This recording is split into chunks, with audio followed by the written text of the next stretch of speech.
जय हिंद दोस्तों। आप सभी लोगों का एक बार फिर से स्वागत है आपके अपने यूट्यूब चैनल जिसका नाम है कुमार कॉन्सेप्ट। आज जो आपका लेक्चर है लेक्चर नंबर 11, उसमें हम लोग एक बहुत ही बेहतरीन टॉपिक पढ़ने वाले हैं जो कि आपके प्रत्येक एग्जाम में उससे 2 या 3 क्वेश्चन आते ही आते हैं। उस टॉपिक का नाम है आपका ट्रेन, रेलगाड़ी।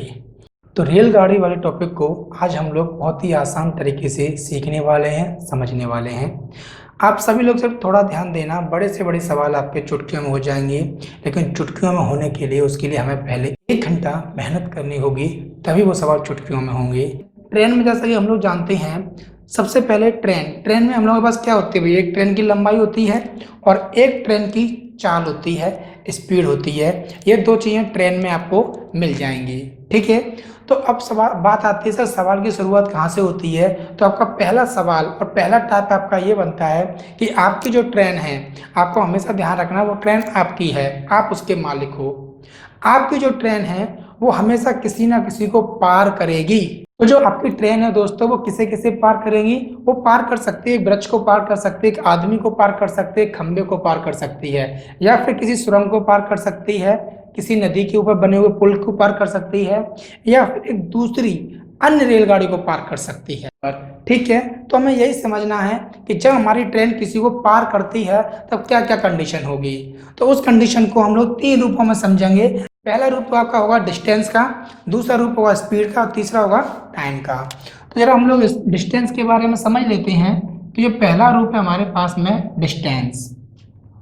तो डी बराबर आपके पास पहला तो D1 होगा, जो कि आपकी ट्रेन की लेंथ होगी, लंबाई होगी कि आपकी ट्रेन की लंबाई कितनी है, प्लस हम नहीं कह रहे अभी, पता नहीं क्या है, D2, जिसे वो पार कर रही है अन्य किसी ट्रेन को या किसी वस्तु को। ट्रेन हो सकता है, उसमें वही कौन कौन आ सकता है पार करने वाली वस्तुओं में? आप कहोगे सर सुरंग हो सकती है, ठीक है जी, सुरंग हो गई। और क्या हो सकता है उसमें? सर सुरंग के साथ में पुल हो सकता है, पुल हो गया। और क्या हो सकता है? सर दूसरी ट्रेन हो सकती है, दूसरी ट्रेन भी हमने ले ली। और क्या हो सकता है? सर प्लेटफॉर्म हो सकता है, ठीक है जी, प्लेटफॉर्म भी हो गया हमारे पास में। तो इस प्रकार हमारे पास में कुछ चीज़ें हैं। अब बात आती है सर कि जब हमारी ट्रेन इन चीज़ों को पार करेगी तो हम जानते हैं जो हमारी ट्रेन है उसकी भी कुछ ना कुछ डिस्टेंस होगी। हमने मान लिया कि हमारी ट्रेन की जो लंबाई है वो है x मीटर, ठीक है। और जो हमारे पास में ये दूसरी अन्य चीज़ें हैं इनकी भी एक लंबाई है, वो हमने मान ली y मीटर। अब ये दोनों चीज़ें हो गई हमारे पास में।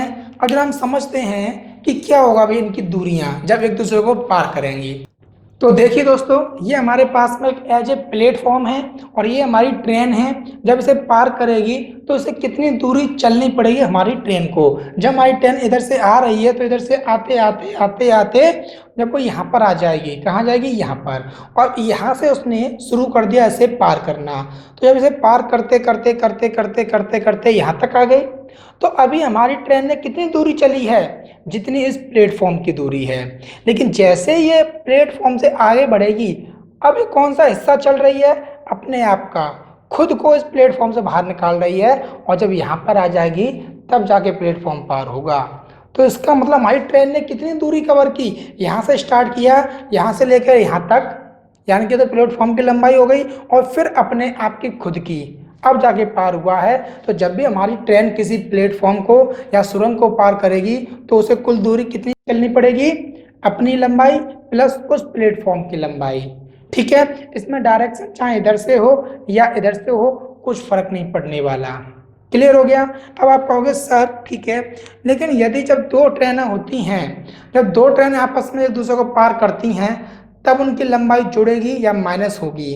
चलिए देख लेते हैं भाई। ये हमारी अभी सेम डायरेक्शन है, ये चल रही है, इसके पीछे ये आ रही है, और ये ऐसे ऐसे आते हुए आप स्लो मोशन में देखिए, यहाँ से स्टार्ट होगी। पहले हमारी ट्रेन इसके बराबर की लंबाई चलेगी, फिर खुद को पार करेगी, ठीक है। यानी कि लंबाई दोनों की कुल लंबाई के बराबर हो गई। अब आप कहना चाहते हो सर अपोजिट डायरेक्शन कर लीजिए, ठीक है जी। ये इधर से आ रही है और ये इधर से आ रही ट्रेन, आते आते आते आते आपने देखा यहाँ से स्लो मोशन में, सबसे पहले हमारी ये ट्रेन यहाँ तक आएगी, यहाँ से शुरू हुई, यहाँ तक लंबाई चलेगी, फिर अपने आप को भी बाहर निकालेगी। क्लियर? तो इसीलिए यहाँ पर भी कुल दूरी कितनी हो गई, इस ट्रेन की लंबाई और जिसे पार किया है उस ट्रेन की लंबाई, यानी कि लंबाई हमेशा ट्रेनों की जुड़ेगी। क्लियर? तो जब भी आपसे टोटल लंबाई पूछेगा तो आपकी ट्रेन की लंबाई और जिसे पार कर रही है उसकी लंबाई दोनों ऐड होनी है ना? ओके। आप कहना चाहते हो सर आप कुछ भूल रहे हो, इसमें कुछ और भी चीजें हैं जिसे हमारी ट्रेन पार करती है, और वो क्या क्या चीजें हैं? वो आदमी है, पेड़ है, खंबा है, ठीक है जी। तो वो हम भूल गए थे, उनको भी लिख लेते हैं आपके कहने पर। पोल हो जाएगा यानी कि खंबा, आदमी हो जाएगा और पेड़ हो जाएगा यानी कि ट्री। यही कहना चाहते हो, लिख लिए। अब देखिए जरा, ये हमारे पास एक पोल है और ये एक ट्रेन हमारी आ रही है, और जब ट्रेन आ रही है यहाँ से आते आते आते आते आते आते अब ऐसे पार करेगी। तो जब इसने स्टार्टिंग की तो ये खंबा है, इसकी चौड़ाई कितनी है भाई? बिल्कुल नगण्य है। इस ट्रेन के आगे जो खंबे की चौड़ाई होगी, ऊंचाई नहीं चौड़ाई, बिल्कुल नगण्य है। इसलिए हम क्या देखेंगे, यहाँ से स्टार्ट हुई और इसने ट्रेन ने क्या किया, सिर्फ और सिर्फ अपनी दूरी चली बस, अब पार हो गया। ऐसे कोई आदमी खड़ा होगा, आदमी की भी चौड़ाई कोई ज़्यादा नहीं होगी, तो ट्रेन आएगी और जितनी खुद की लंबाई है उसके बराबर निकल जाएगी। या कोई पेड़ होगा तब भी सेम टू सेम कंडीशन होगी। तो हमने देखा ट्रेन के सामने जो उसकी लंबाई है वो कितनी हो गई, वो हो गई 0 मीटर, हाँ या ना? तो वो यहाँ पर 0 हो जाएगी, इसीलिए हमने उसको अलग से लिखा है। तो आप देख सकते हो डिस्टेंस की हम बात कर रहे हैं, अपनी ट्रेन की तो होनी है लंबाई हमेशा, और दूसरा हमें डिपेंड करेगा हम पार किसे कर रहे हैं। अगर आप इन्हें पार करोगे तो फिर इसकी जरूरत ही नहीं है, क्योंकि ये 0 हो जाएगा, सिर्फ इसी से सवाल हो जाएगा। लेकिन अगर हम इनमें किसी को पार कर रहे हैं तो फिर उसकी लंबाई कंपलसरी है, या तो वो आपको देगा या फिर वो आपसे पूछेगा। Got it? तो हमारा पहला काम क्या हुआ भाई, कि जो डिस्टेंस होगी वो ऑलवेज प्लस होनी है, और जब भी पार करेगी किसी को ही पार करे। क्लियर? चलिए अब सेकंड पॉइंट पर चलते हैं, स्पीड को समझ लेते हैं। चलिए दोस्तों देखते हैं जरा स्पीड के बारे में। स्पीड हमारी s1 बराबर, एक तो s1 होगी और एक हो जाएगी क्या, s2। ये प्लस होगा या माइनस, इसको जरा देखना पड़ेगा अभी। अब s1 में क्या होगी भाई, जो हमारी ट्रेन है उसकी स्पीड जो क्या वो कुछ ना कुछ दी जाएगी, x किलोमीटर पर आवर हो सकती है, ठीक है। ये स्पीड हमारी ट्रेन है, चल रही है दिल्ली से। अब दूसरी वस्तु में हमारे पास में कौन कौन आ सकता है भाई, जैसे खंबा हो गया हमारे पास में, पेड़ हो गया हमारे पास में। आपको सर पेड़ हो गया, खंबा हो गया, सुरंग हो गई। लेकिन वो सर सुरंग क्यों हो गई, सुरंग की तो लंबाई ज़्यादा होती है, इनकी लंबाई हमारी कम होती है, तो क्या आप यहाँ पर भी 2 प्रकार से बनाओगे? हाँ जी, यहाँ भी 2 प्रकार से बनेंगी, लेकिन इस बार का जो बेस होगा वो उनकी लंबाई नहीं होगा, वो उनकी स्पीड होगा। यानी कि ऐसी 2 प्रकार की चीज़ें जो एक तो स्थिर होगी और एक अस्थिर होंगी, गतिमान होंगी एक, और एक होंगी आपकी स्थिर। तो हम देखते हैं वही पोल है, ये हमारे पास पेड़ हो गया, या आदमी हो गया, सुरंग, पोल हो जाएगा। ये हमारे पास कुछ ऐसे वस्तुएं हैं जिनकी स्पीड कितनी होगी भाई, ऑलवेज 0 होगी, क्योंकि ये चलती नहीं है। फिर चलता भाई क्या क्या है, दूसरी ट्रेन, दूसरी रेलगाड़ी आपको मिलेगी चलती हुई, और एक भागता हुआ आदमी। आपको ये 2 चीजें मिलेंगी हमेशा भाग रही होंगी, तो इनकी कुछ ना कुछ चाल होगी, स्पीड y मीटर, ठीक है। तो यदि इनकी स्पीड आ रही है तो हमें ध्यान देना प्लस होगा या माइनस, और इनमें से कोई है तो टेंशन नहीं लेना है, बस अपनी ट्रेन की स्पीड याद रखनी है, इसको तो लेना ही नहीं है सेकंड को। कोई 0 है, प्लस या माइनस कुछ भी कर लीजिए, ठीक है। लेकिन यदि स्पीड हुई और ये हमारी स्पीड है तो क्या कुछ इफेक्ट पड़ेगा, समझते हैं। देखिए भाई, एक लड़का है और एक लड़की है। जब भी लड़के को लड़की से मिलना होगा तो वो जितनी तेज भाग लेगा उतना कम समय लगेगा, वो डिपेंड करेगा उसकी टांगों पर, यानी कि उसकी स्पीड पर। लड़की को मिलना है तो जितनी तेज चलेगी उतनी जल्दी मिल जाएगी, हाँ या ना। यानी कि अगर लड़का भागेगा और लड़की स्थिर है तो सब कुछ डिपेंड करेगा लड़के की स्पीड पर। लड़की की स्पीड 0 है तो हम इसको लेंगे ही नहीं। लेकिन अगर ऐसी सिचुएशन आती है जैसे कि दोनों को मिलना हो और दोनों लोग भागते हुए आ रहे हैं अपनी तरफ, दोनों लोग भागते हुए आ रहे हैं, तो बताइए भाई क्या होगा? गले मिल जाएंगे, जुड़ जाएंगे आपस में, गले मिल गए, जुड़ गए। पहली बात तो ये ध्यान रखना। और जो उनको समय लगेगा वो कम लगेगा या ज़्यादा? अगर दोनों लोग भाग रहे हैं, पहले एक व्यक्ति भाग रहा था सिर्फ, तो एक व्यक्ति भागेगा तो समय अधिक लगेगा, और जब दोनों लोग भाग के गले मिलेंगे तो समय कम लगेगा। अब इसका उल्टा कर लेते हैं कि जब समय कम लगता है तब स्पीड ज़्यादा होती है, और ज़्यादा स्पीड कब होगी? जब ये दोनों लोग गले मिल रहे हैं। यानी कि जुड़ जाएंगी स्पीडें जब उनकी डायरेक्शन कैसी होगी? एक ट्रेन इधर से, एक ट्रेन इधर से। इधर क्या होगा हमारे पास में? पूरब, तो इधर क्या होगा? पश्चिम। जब उनकी डायरेक्शन अलग अलग हैं, डायरेक्शन अलग अलग हैं, अपोजिट हैं, विपरीत हैं, तब उनकी जो स्पीड है क्या होगी? जुड़ जाएंगी। तो इससे हमें पता चला कि अच्छा सर ये तो डिपेंड करेगा डायरेक्शन के ऊपर। यानी कि यदि आपके पास में अपोजिट डायरेक्शन है तो S बराबर हो जाएगा S1 और प्लस के S2। क्लियर? लेकिन अगर हम समझते हैं सेम डायरेक्शन होगा तब क्या होना चाहिए भाई हमारे पास में? S बराबर सेम डायरेक्शन में देखिए ये एक चोर की गाड़ी जा रही है और इसका पीछा कर रही है पुलिस की गाड़ी। ठीक है, तो सबसे पहली बात तो अगर पीछा करना है और पकड़ना है तो पुलिस की गाड़ी की जो स्पीड है वो अधिक होनी चाहिए चोर की गाड़ी से। क्लियर? तो चोर भाग रहा है, पुलिस भाग रही है, बीच में जो डिस्टेंस है वो है 200 मीटर की। कितनी? 200 मीटर की। इसकी जो गाड़ी है चोर की, उसकी स्पीड हम मान लेते हैं 80 किलोमीटर पर आवर है, और जो पुलिस की गाड़ी है उनकी स्पीड है 100 किलोमीटर पर आवर, तो पकड़ी जाएगी। लेकिन हमें ये देखना है उनके बीच में एक डिस्टेंस है 200 मीटर। तो अब ये गाड़ी चल रही है और ये भी चल रही है। अब तुम कहो सर 100 की चाल से 200 कवर कर लो, हम उसे पकड़ लेंगे। नहीं भाई, क्योंकि जब तक हम 200 कवर करेंगे ये और चल जाएगा। तो ऐसे में क्या होता है भाई, जो हमारी पुलिस की गाड़ी है ना, आप उसे शक्तिमान बना दो। जानते हो क्या है शक्तिमान? यानी कि जब पुलिस की गाड़ी की स्पीड है 100 और इसकी गाड़ी कितनी है? 80, तो आप क्या कीजिए 100 को 2 भागों में तोड़ दो, एक तो 80 जो इसके बराबर है और एक बची हुई यानी कि 20। अब इससे क्या होगा? 80 की चाल हमने इसको तोड़ दिया और 80 की चाल से ये चल रहा है, तो 80-80 क्या करेंगे भाई? 80-80 हमारा ये काम करने वाले हैं, जो उनके बीच की डिस्टेंस है वो हमारी ना तो बढ़ेगी ना घटेगी। समझना इस बात को अच्छे से। 80 ये और 80 हमने ये कर दी, तो बीच की डिस्टेंस कैसी रहेगी? सेम टू सेम रहेगी। लेकिन जो हमारी एक्स्ट्रा चाल है कितनी थी? 20, उसके द्वारा हम जो बीच की डिस्टेंस है जो कवर है उसको हम कवर कर रहे हैं एक्स्ट्रा चाल के द्वारा, तो हम इसे पकड़ लेंगे।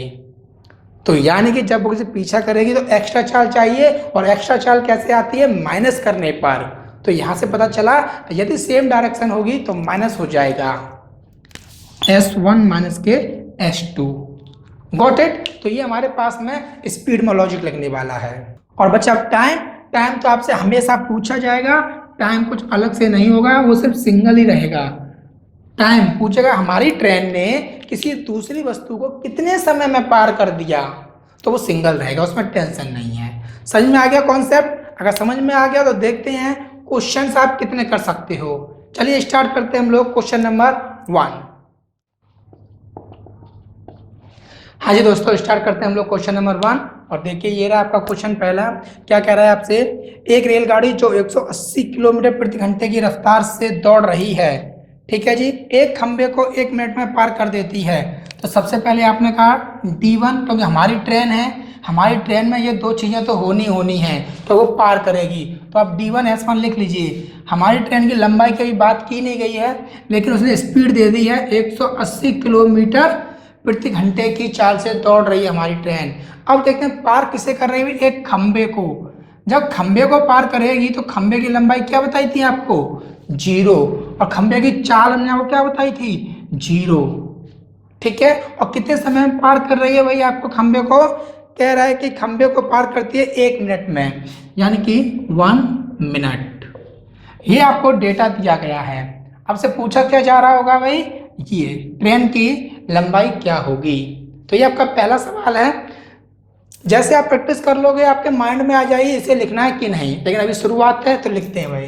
तो हमने इसको मान लिया भाई x किलोमीटर, लेकिन नहीं x किलोमीटर नहीं लिखेंगे। ध्यान दीजिए भाई यहाँ पर सबसे बड़ा लोचा क्या होने वाला है कि जो डिस्टेंस पूछी जाएगी या देगा वो हमेशा x मीटर के रूप में देगा, ठीक है। और जो स्पीड देगा, जो ट्रेन की स्पीड होती है वो देगा आपको किलोमीटर पर आवर में, किलोमीटर पर आवर में। तो ये आपको दिक्कत होने वाली है, तो हमें कन्वर्ट करना भी ध्यान रखना है कहाँ कन्वर्ट हुआ कहाँ नहीं। तो इसीलिए अभी हम इसको मान रहे हैं मीटर में। तो d बराबर हो गया भाई x और s बराबर हो गया 180, किसमें दिया आपको किलोमीटर पर आवर में, और t बराबर है 1 मिनट।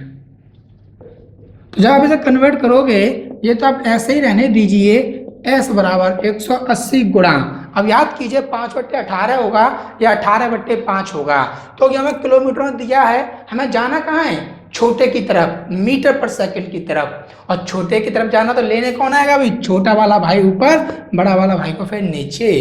तो इससे हमने कैंसिल कर दिया भाई 10 बार, और कितना हो जाएगा 50 मीटर पर सेकेंड। और टी यहाँ से कितना हो जाएगा भाई, सेकंड है ना, तो 60 सेकंड ये हो गया। और जैसे आपको मिल जाए तीनों संबंध, हमने क्या बताया था आपको, DST का ध्यान रखिए बस। तो D आपसे पूछा जा रहा है, S का मान आ गया 50 और T का मान आ गया 60, आपने मल्टीप्लाई कर दिया 3000, किसमें हमने माना था भाई, मीटर में, तो ये इसकी लंबाई आ जाएगी, हाँ या ना।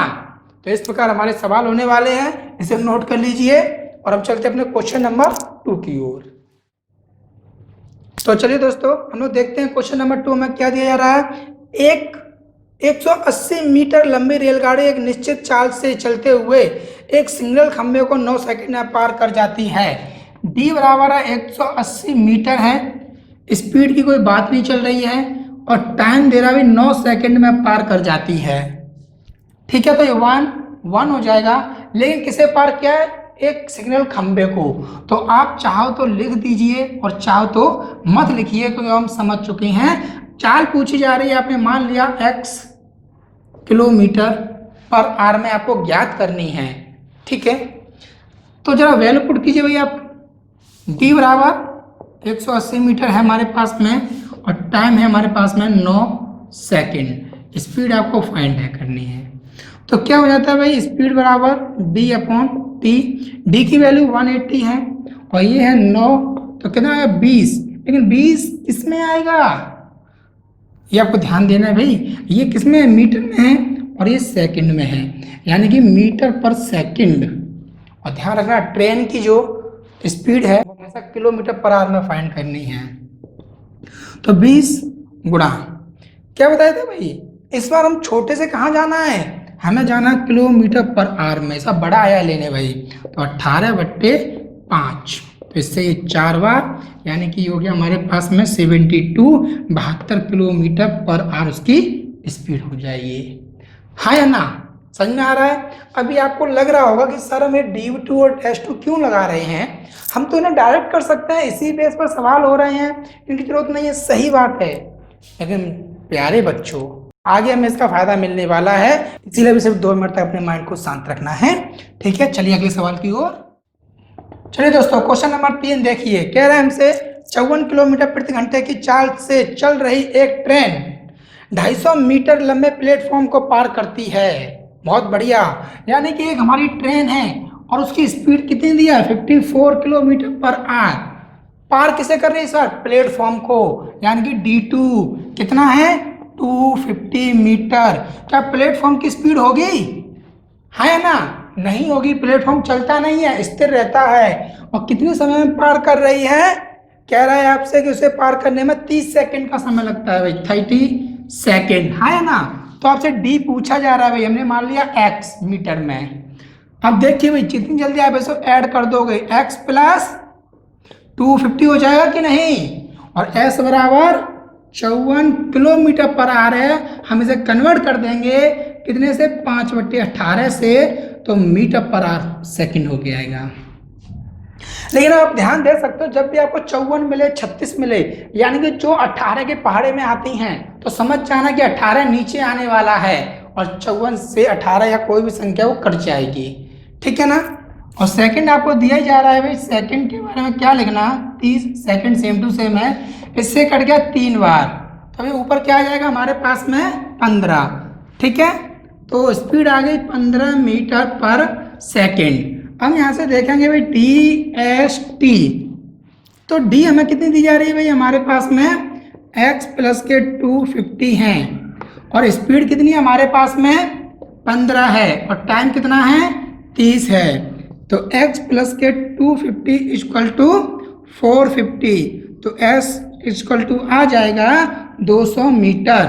ये आपका क्वेश्चन नंबर हो गया थर्ड, है या ना। चलिए अब चलते हैं हम लोग अगले सवाल की ओर। तो चलिए दोस्तों अब हम लोग चलते हैं अपने क्वेश्चन नंबर 4 की ओर और देखिए आपकी स्क्रीन पर क्या है क्वेश्चन। कह रहा है कि 700 मीटर लंबी एक रेलगाड़ी 500 मीटर लंबे एक सुरंग को 72 किलोमीटर प्रति घंटे की गति से चलते हुए कितने समय में पार कर जाएगी। 700 मीटर लंबी एक रेलगाड़ी, यानी कि आपकी जो रेलगाड़ी है वो है 700 मीटर लंबी और उसकी चाल कितनी है भाई हमारे पास में, कह रहा है 72 किलोमीटर पर आवर 72, सुरंग को पार कर रही है। तो सुरंग की लंबाई कितनी है, कह रहा है 500 मीटर लंबी सुरंग। क्या सुरंग के पास स्पीड होगी भाई, तो सुरंग भी चलने लगेगी ट्रेन के साथ में, नहीं ना, तो 0। और टाइम आपसे पूछा जा रहा है कितना लगेगा, तो बताइए भाई D बराबर कितना हो गया।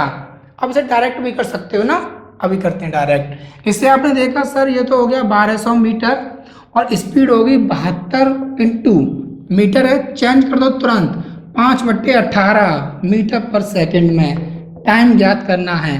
तो ये कितना हो जाएगा 4, यानी कि 20 मीटर पर सेकंड टाइम ज्ञात करना है और D बराबर 1200। तो DST क्या लगाया जाता है, D हमारे पास 1200 है, ये 20 है और ये T, तो कितना 60, T बराबर क्या सेकंड, तो मिनट में कितना हो जाएगा 1 मिनट में पार कर जाएगी। उम्मीद है समझ में आ गया होगा, हाँ या ना। चलिए इसे नोट कर लीजिए।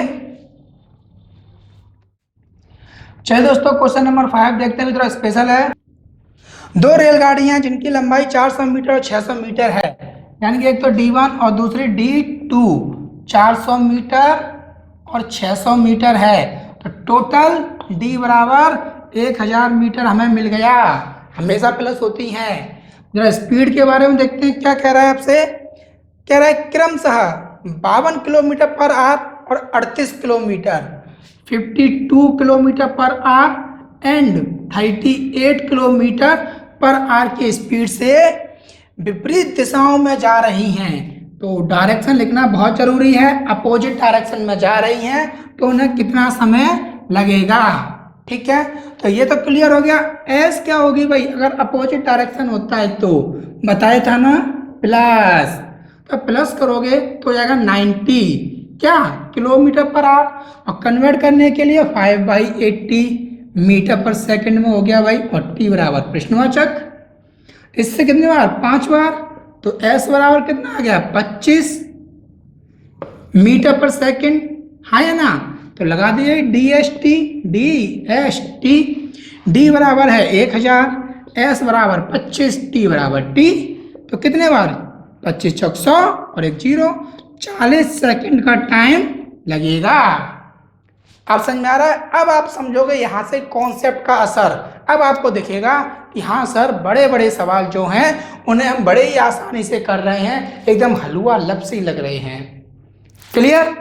चलिए भाई अपने अगले सवाल की ओर बढ़ते हैं। क्वेश्चन नंबर 6 देखते हैं, स्पेशल सवाल है, ध्यान देना। दो समान लंबाई की रेलगाड़ियां, यानी कि D1 भी हमारे पास x है, D2 भी हमारे पास x है, तो D बराबर सर 2x लिख दें, लिख दीजिए भाई। दो समान लंबाई की रेलगाड़ियों की चाल क्रमशः 67 और 41 है। स्पीड हमें दिया है 61 और 47 किलोमीटर पर आवर है। समांतर पटरियों में विपरीत दिशाओं में, यानी कि अपोजिट डायरेक्शन, तो क्या होना है प्लस, जा रही हैं। समय कितना लग रहा है भाई, कह रहा है कि समय 1.5 मीटर लगता है, 1.5 मिनट लगता है, तो T बराबर 112 मिनट में आपको ये दिया जा रहा है ना। तो ये हमारे पास में मीटर में ही है। एस बराबर प्लस होना है 108 किलोमीटर, है ना। कैसे कन्वर्ट करते हैं, 5/18 मीटर पर सेकेंड। और इसकी सेकंड कितनी बनेंगी भाई, 1 मिनट में 60, तो आधा मिनट में 30, तो कुल मिला के होगा ये 90 सेकेंड, है ना। हाँ जी, इधर छूट गया कितने बार, 6 बार, यानी कि 30 मीटर पर सेकेंड। Got it. तो आप कहोगे सर DST लगा दें, लगा दीजिए। तो D बराबर 2x, S बराबर 30 और ये 90। तो आप कहोगे सर ये तो हो गया, मल्टीप्लाई कर देते हैं तो 2700, 2700, तो x इक्वल टू इसका हाफ कर दीजिए, क्योंकि ये 2 ट्रेनों की लंबाई है। तो एक ट्रेन कितने की हो जाएगी, 1350 मीटर की हमारी एक ट्रेन हो जाएगी, है या ना। तो ये हमारा क्वेश्चन नंबर 6 हो गया। तो दोस्तों आज के लिए इतना ही करते हैं, और आपका होमवर्क के लिए ये रहा सवाल आपकी स्क्रीन पर। तो फिर से आपसे रिक्वेस्ट कर रहे हैं आपके लिए, आप कमेंट करते रहेंगे, वीडियो बनती रहेंगी, आपके कमेंट बंद होते जा रहे हैं, तो हम भी सोच रहे हैं कि हम किसे पढ़ा रहे हैं, किसके लिए पढ़ा रहे हैं, है ना तो हमें YouTube से पैसा मिलता और ना ही हम YouTube किसी और कारण से चलाते हैं। हम सिर्फ और सिर्फ आपके लिए मेहनत कर रहे हैं। अगर आप भी हमारे साथ नहीं हो तो फिर हमारा मन नहीं करेगा। इसलिए कमेंट में कुछ नहीं लिखना है, आपको सिर्फ जो सवाल दिया गया है आप उसका आंसर लिख दीजिए बस। हमें नहीं चाहिए कि आप थैंक यू वेरी मच या नाइस वीडियो, ऑसम सर, ये चीज़ें नहीं चाहिए। आप सिर्फ कमेंट में आंसर दीजिए, हम समझ जाएंगे कि आपको ज़रूरत है। और वही चीज़ हमें इस गर्मी में, इस बंद कमरे में जहाँ सांस लेने तक की हवा नहीं है, फिर भी हम आपके लिए हैं, क्योंकि आपका एग्जाम आने वाला है, ठीक है। तो टेंशन मत लीजिए, आपको पूरा मैथ हम कराएंगे फ्री ऑफ कॉस्ट। अगर आपको कोई समस्या आ रही है समझने में, या आपको लग रहा है कि सर आपकी वॉइस थोड़ी भारी हो रही है, तो हम उसके लिए भी काम करेंगे, ठीक है। लेकिन आप बताइए, कुछ कमी लगती है तो बताइए, या बताइए कि सर आप बहुत धीरे धीरे पढ़ाते हो, या सर आप बहुत जल्दी जल्दी पढ़ाते हो, या सर हमें सुनाई नहीं देता है, या सर आपका चेहरा दिखाई नहीं देता है, बोर्ड पर नहीं दिखाई देता। जो भी कमी है आप हमसे बातचीत कीजिए, तभी तो कमियां दूर होंगी, तभी तो हम आपको UPSI या आपकी ड्रीम जॉब आपको दिला सकते हैं। थोड़ा सा गला सही नहीं है, गला खराब है, लेकिन कोई दिक्कत नहीं है, ये गला अभी तो आप ही लोगों के लिए है, ठीक है। तो प्लीज़ आप उस कमेंट बॉक्स में आपका आंसर दीजिए। आप सब्सक्राइब लोगों से कराएं या ना कराएं कोई दिक्कत नहीं है, हमें सब्सक्राइबरों की लाइन नहीं चाहिए। हमारा मकसद सिर्फ और सिर्फ आप तक वीडियो पहुंचाना है। आप उसमें कुछ सीख जाओगे तो हमारे मन को तसल्ली होगी। तो आज के लिए इतना करते हैं। जय हिंद दोस्तों।